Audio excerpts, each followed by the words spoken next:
E a gente vai agora receber mais uma pessoa muito, muito bacana. Debbie. Isso aí, eu estou bem animada de chamar ela, que é líder de comunidades na Butter, fundadora do L&D Shakers, e ela vai ajudar a gente a entender um pouco mais sobre as comunidades na prática, né? Como que a gente pode construir essas comunidades que a gente vem falando tanto. Então eu quero convidar a Anamaria Dorgo.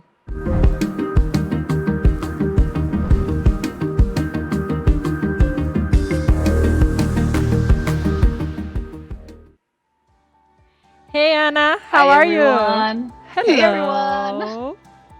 So nice to be here and to see myself in Inception. I'm amazed by the setting that you guys have here. It's like, wow. The music in the break has really helped me calm my nerves. So I appreciate that so much. Oh, nice. And this talking about the music, this is a specific playlist for the festival. Actually, we have the QR code for the playlist and we have the chat. So you can listen when whenever you need to be calm again, you can go back to it. Sounds great. I'd like to start just acknowledging all the excellent work you're doing with L&D Shakers. You're going to explain to people, but I mean, we don't know.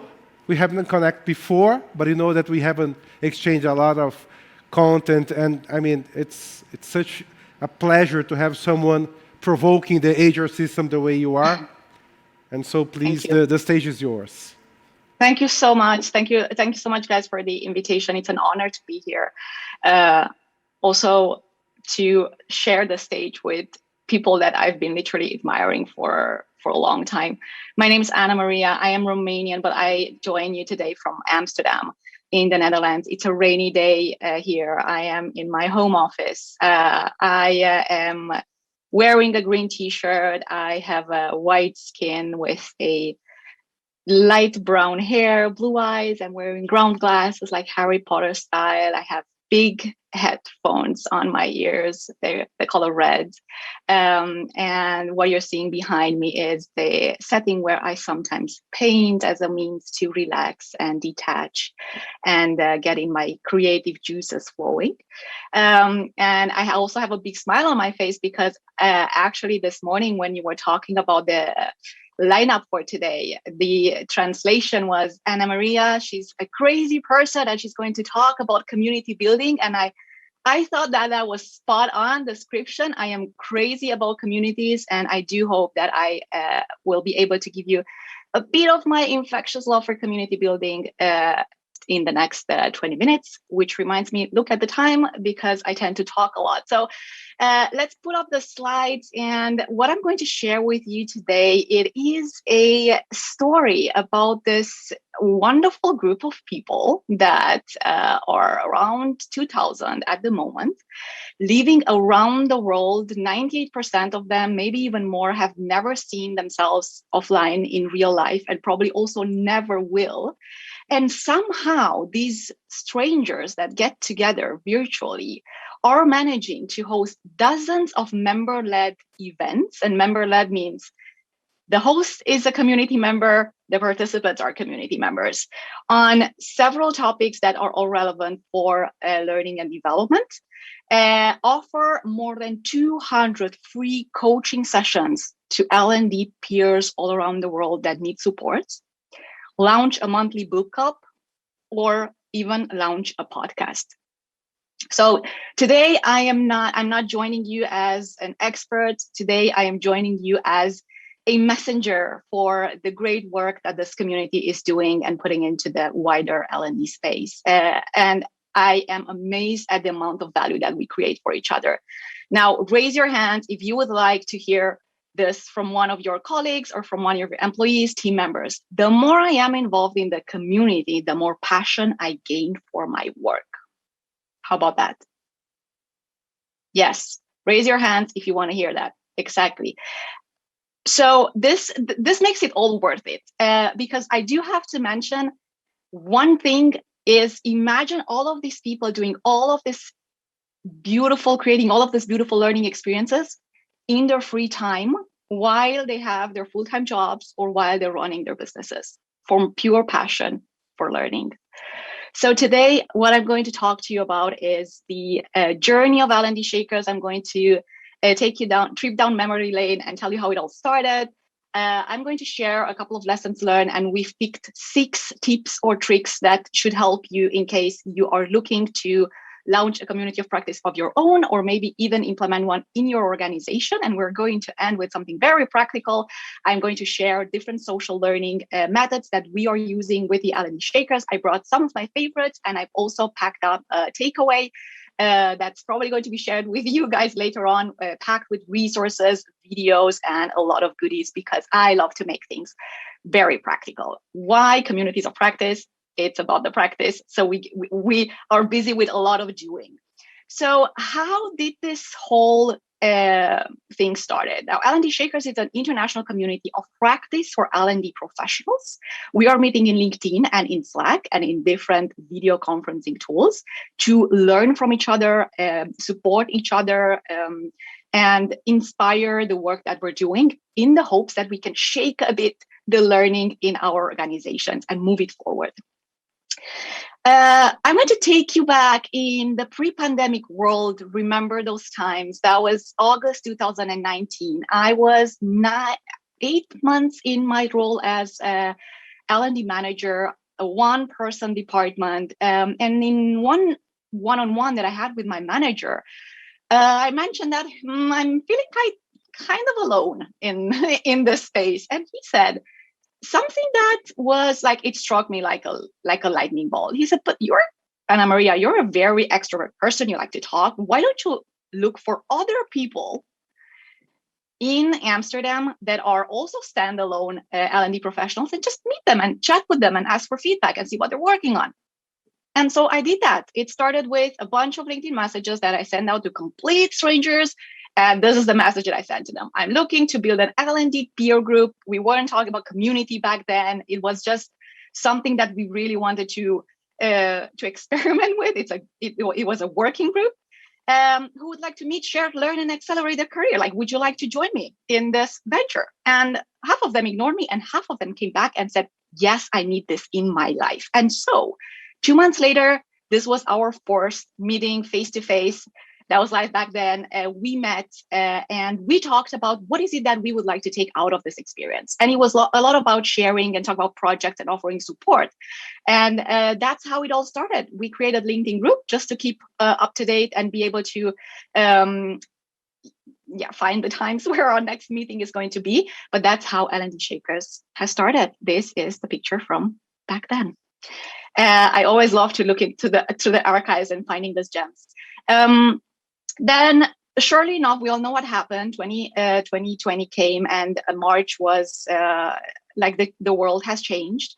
And so we moved pretty quickly all of our events online. But in May, there was this pivotal moment of the community that I really want to mention. We got together for 3 workshops, co-created workshops. We designed these workshops fully and completely using liberating structures. If you don't know what liberating structures are, please check them out. They're amazing for workshops, facilitators, learning designers. And we brought members in the room and we said, hey, who are we? So what are our values? What do we believe in? Why do we gather? What events do we want to see? And how do we make that happen for us?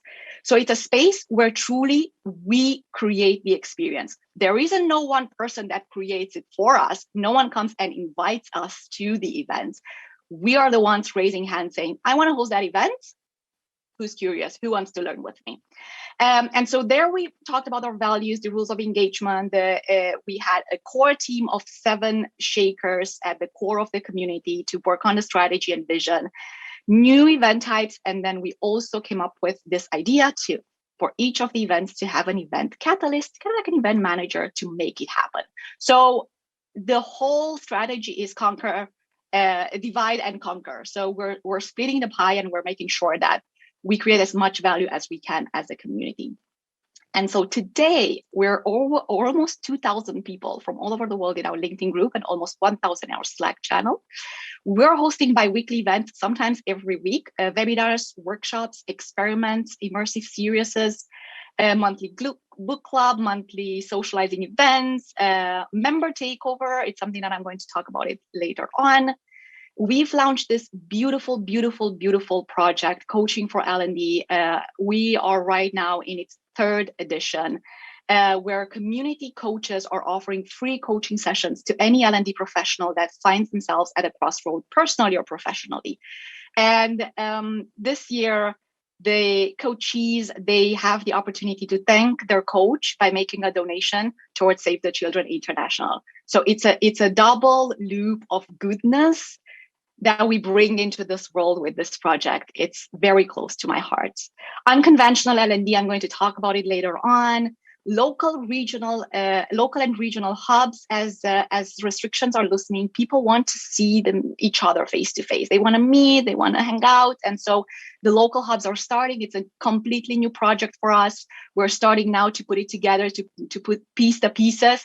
And there is one in Sao Paulo. And Alejandro, if you're here, drop something in the chat, drop your LinkedIn, tell people who you are, so they can connect with you and join us. And we're also launching different types of learning experiments. We have the learning clusters. I will tell you more about them later. We have a people development library in collaboration with Inential, which is a company, and we're packing all of our resources there. And we have an L&D marketplace where anyone can upload the vendors that they're working with and the tools that they're using and they're finding very useful. So what have we learned from the Shakers, and what can you take as tips and tricks to play around with? And probably don't even think about it as this huge, massive project, because that's not how our community started. It started 5 people meeting, sharing, and learning from each other. And then we went with the flow, and here we are today having the time of our lives. So why should you bother with communities of practice or in general social learning in your company? It's because social learning is already happening. And what you could do is you could structure it, you could give it a boost, you could nurture it, you could add more value to it by supporting, creating those spaces for your colleagues to be able to meet and share and support each other. And a community of practice will enable learning in a moment of need. So you go to that Slack when you're working on a project, like, oh, hey guys, I have to redesign my onboarding. What are 3 things that have helped you in that process? And surely enough, in a matter of hours, you will have 3, 4, 5, 7, not only ideas, but resources, videos, formats they've used. Like, people are sharing their work. They are sharing PDFs and PowerPoints of projects they've done in the past to help you out. And so that's actually has a lot of power. And talking about power, there's something very liberating when you put the learning in the hands of the learners, where it belongs, in the hands of the people. We're all learning all the time. And that creates this magical effect of empowerment, inspiration, increased connectedness, and also an increased confidence in who they are as professionals, who they are as employees, and who they are in general as people in the workplace. And I have to say that the Shakers in general as a community, or community of practice in general, they are an incredible booster of your personal professional brand. So it's not you working in a company, it's you as an individual professional that has a lot of value to offer to this world. Knowledge transfer across the board, you're basically making way for that tacit knowledge to be able to be transferred in between people, so that you're preserving your organizational wisdom, so that knowledge is not stuck in people's individual heads, but is floating around, it moves, it builds on itself. So this reminds me of, if you've attended Austin's talk earlier on, the genius instead of genius. So it truly cultivates this ecosystem of learning, self-directed learning, because people do take ownership of their own development. And if we add all of these things, a culture of learning, which is essential for an agile organization, like we know in this festival is all about. So a community of practice. Etienne Wenger has done amazing work when it comes to this. So search for his books, articles, and get your hands on anything that you can find out there. It is a gold mine. And he says that there are 3 main aspects of a community of practice. It's the domain, and that's the thing that binds all the members? Or do we have a shared interest in L&D? Do we have a shared interest in, I don't know, knitting? We have to be bounded by a shared interest, a shared domain. This shared interest will help us build those bonds of trust, that true, meaningful, authentic connections as human beings first and as learners afterwards. And it will give us the ideas or the spark of the type of interactions and the type of learning that we can create, design for ourselves. The domain informs the activity of the community, if you like. And as we go building that trust, getting together, connecting, learning, belonging, being very generous with each other in terms of our knowledge, we work on our practice together. And these members are interacting and they collectively build this repertoire of tools, of resources, shared experience, so that they can tackle recurring challenges much faster. And this is what we call the tacit knowledge. It's like, I know that I know it, but I don't really know where, like how do I know that? It's because we're doing things. We're immersing ourselves. It's learning by doing. It's getting our hands dirty. So here are the tips for you if you want to play around with this concept in your organization. One thing that I've seen a lot of communities try to replicate is this big boom, like try to have a lot of people, a lot of members from the beginning on. Start small and build the momentum, create the momentum. And the easiest way to do that in an organization is to start infusing social learning amongst other learning experiences or programs that you have. So do you have a leadership program? Add in a mastermind to it. Do you have an onboarding? Add in a buddy system to it. So this will help you experiment, take the pulse, and see who's excited about this, who's really like, whose eyes are shining when they engage with peers. Those are your cheerleaders. Those are the people that you can rally afterwards to help you bring this to life. And also it will give you confidence and it will help you build a business case for a community of practice within. This takes me to the second point. The only way to build it is to co-create it. This doesn't work like a piece of content that we put out there. I sit with myself, I create it, I design it, I put it out there. So again, going back to what Austin was saying, it's about the process. It's not about the final product, right?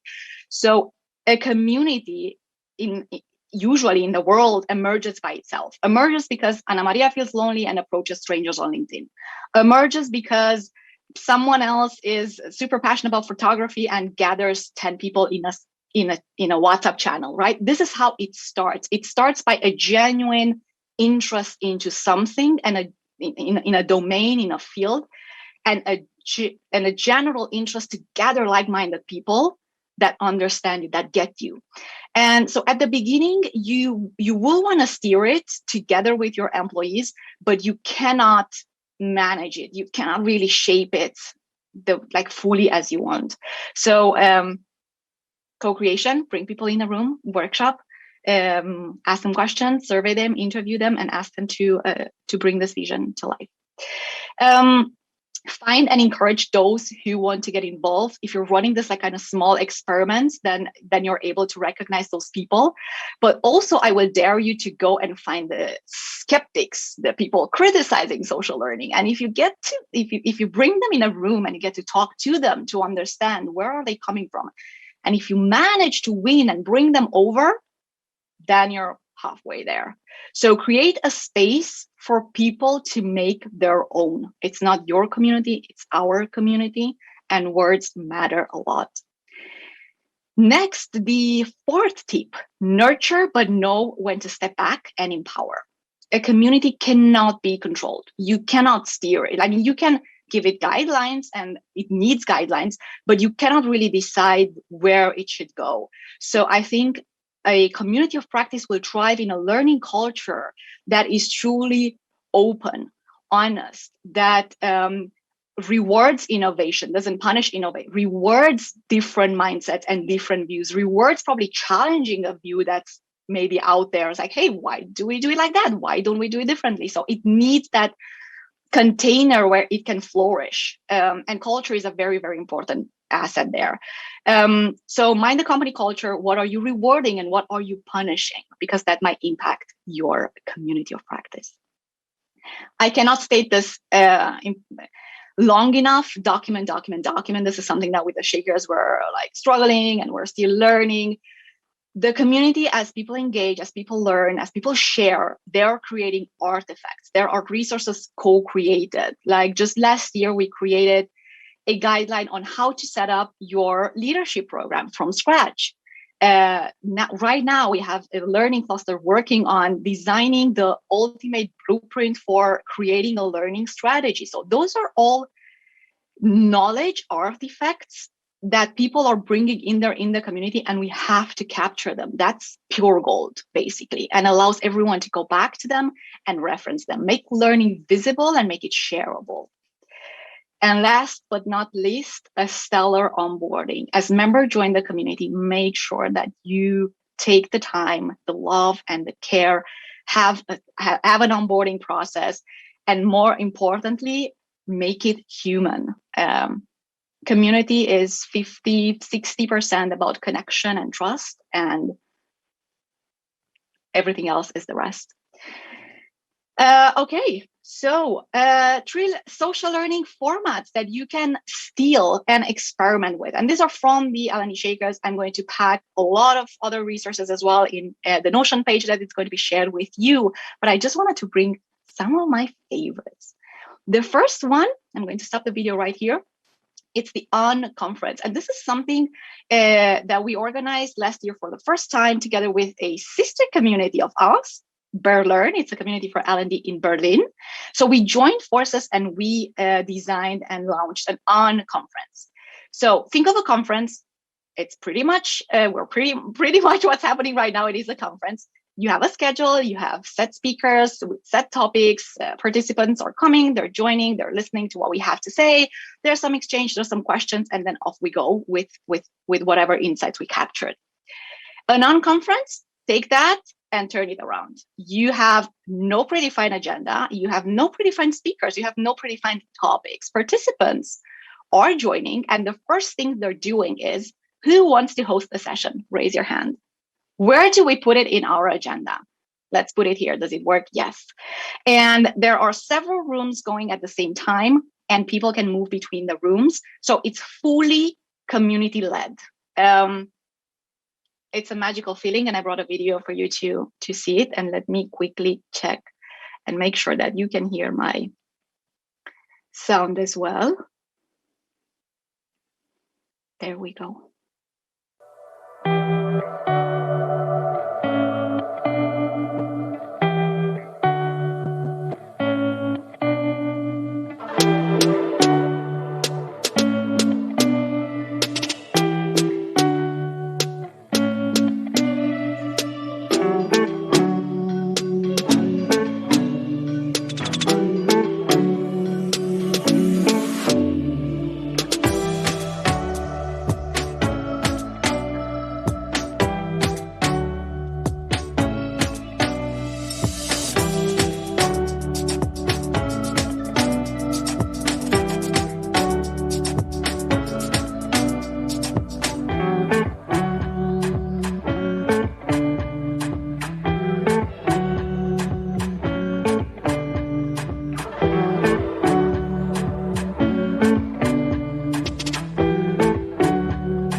Yes.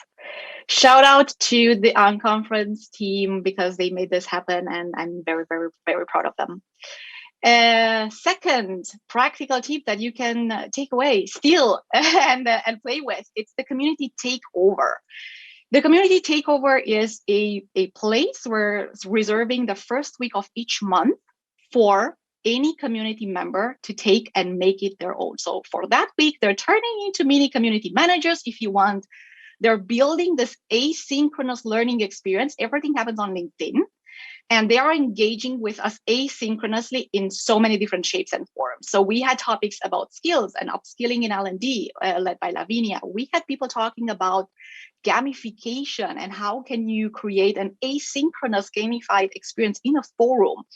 Talk about childhood memories. How did we learn when we were kids, and why did we forget that? what can we take from that and infuse in our work? So it is really creating the stage for any community member to talk about the topic they're passionate about and bring us along. So the conversations, the richness of views, the insight, expressions of our craft are incredibly inspiring. And I'm just so very proud that we managed to do this and to bring it to life. And lastly, the learning clusters. The learning cluster is a very informal, it's probably the most informal learning experience that the Shakers are organizing. It can be launched by anyone at any time on any given topic. It usually starts with a call to action, which sounds like, oh, hey guys, we're now in this kind of like new hybrid reality with people in the office, people at home. How are you guys doing that? Like, I would like to talk to some people and see what do we find out together. And other people are raising their hands. Me too, interesting, I want to be there. And so the responsibility of organizing that learning experiences and making it happen falls into the hand of the initiator and then in the hand of the group itself. They decide how often do we meet, for how long do we meet? Do we do 2 sessions, 1 session, 3 months? What do we talk about? We have design leadership playbooks. We are working on a strategy for L&D. We have worked on hybrid. We have worked on learning analytics. We have worked on upskilling ourselves. So there are countless of learning clusters experiences that are born out of need to learn something together with peers. And that's it. I reached the end of my. I hope in time. I do want to mention that there's this presentation had scratched the surface. So there's so much more to say there. It definitely changed my life. It brought me a new job at Butter 7 months ago, and it brought me here today with you, together with this amazing speaker. So I'm like, what more do you want, right? Anamaria, thank you so much. I mean, you have so much energy, and you love so much what you're doing, that I just think about how sad was your life when you were just doing traditional L&D. And how you miss doing different stuff. Oh yes, those were the sad times. So you make it so simple and easy to do. So why this is not happening in a lot of organizations? Yes, I'm not really sure. I think it's a mix of factors. So from what I have seen, culture plays really a critical role, and I've been in companies and seen companies where there was this beautiful talk about learning, about enabling and empowering learning, but at the end of the day, there was no space. There were no conversations with the leaders about that. There were no examples of learning from top management, like we saw in the previous presentations, right? The opportunities to learn were very much one directional. I create something for you and I invite you to come there. And I hope you'll take something of value. And if you don't, then you'll give me feedback and I'll try to improve from next time. So these are there's the typical webinars and talks from different experts, etc. And also a second challenge besides culture, it needs passion. So in the ideal case, it starts from the employees. Someone joins someone has an idea, they make it happen, a group starts, a L&D hears about it, they go, they nurture, they enable, without trying to make it their own and trying to turn it into a company program, because it can be steered, but it cannot be managed. It has to be managed by the people. And that's letting go. That's giving up control. And that's still very unusual in organizations these days. Yeah, 100%. And I think what you just said is also like some of the keys for the engagement. We had someone from the audience asking, what is the secret sauce? What is the key for the engagement to happen between the people that is part of this community? Yes. So I have to say that engagement is not something that just pops, right? It has to be, you have to work on that engagement. And I remember at the very, very beginning, especially when we moved online, it was very much me steering and organizing, because everyone else, myself included, needed an example. You don't really know what a community is if you've never been part of it. And for me, I wasn't part of a community of practice before. That was the first time, and we were creating it as we go. You're building the plane while you're flying it, right? So it's you need to stick to it. You just have to. You need that driving person or group of people, and in our case, the core team and the event catalysts were those drivers, to show that, hey, this is a collective action. It's we design this, we create this. It's not Anamaria, it's not X, Y, Z. It is our space. And when people see different faces, and when people see how other members are daring, you have to be courageous. You have to be courageous to put yourself out there, to host an event, to raise your hand. But this is how we model behavior. And at the beginning was hard. Our events were really small, and now it isn't hard because we're attracting the type of learners that thrive in this environment, and they feel at home, and they make it their own, and we give them space to make it their own. There is no, you can't do this at L&D Shakers. Like, no one ever came with an idea and we said, I don't think that really fits. No, never. People, and I used it as my personal learning playground. And so can anyone else, and that's what I find so magic about it. Yeah, it's divide and conquer. I just got goosebumps by you saying, I just enjoy my personal learning playground. That's how much passion you have for it, right? It's my learning playground. I'm here to have fun. That's the first wave. I'm not a genius, like Austin just said on his first session, right? We're all here to share, to learn. I don't need to be the one that owns this content. So that's the very first wave. Well, we just love so much to have you here. Your energy, your content, and your passion just is contagious. So thank you so much for all you've been doing. You inspired a bunch of people here in Brazil. We appreciate you sharing this knowledge with us. And we hope you have an amazing day in one of my favorite cities, that it is Amsterdam. So thank you so much for joining us. Anytime.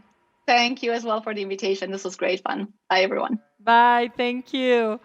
Muito bom! Ana Maria, virei tua fã. E você sabe que se você adicionar ela no LinkedIn, primeiro que ela é super rápida para responder, tá, gente? Ela te aceita rapidinho. Mas ela te manda um questionário para você responder esse questionário, falando, agora eu quero saber o que foi o highlight da tua semana, o que aconteceu de bom, um fato curioso. Porque é isso, a comunidade, ela quer conhecer o outro antes de você fazer parte da comunidade dela.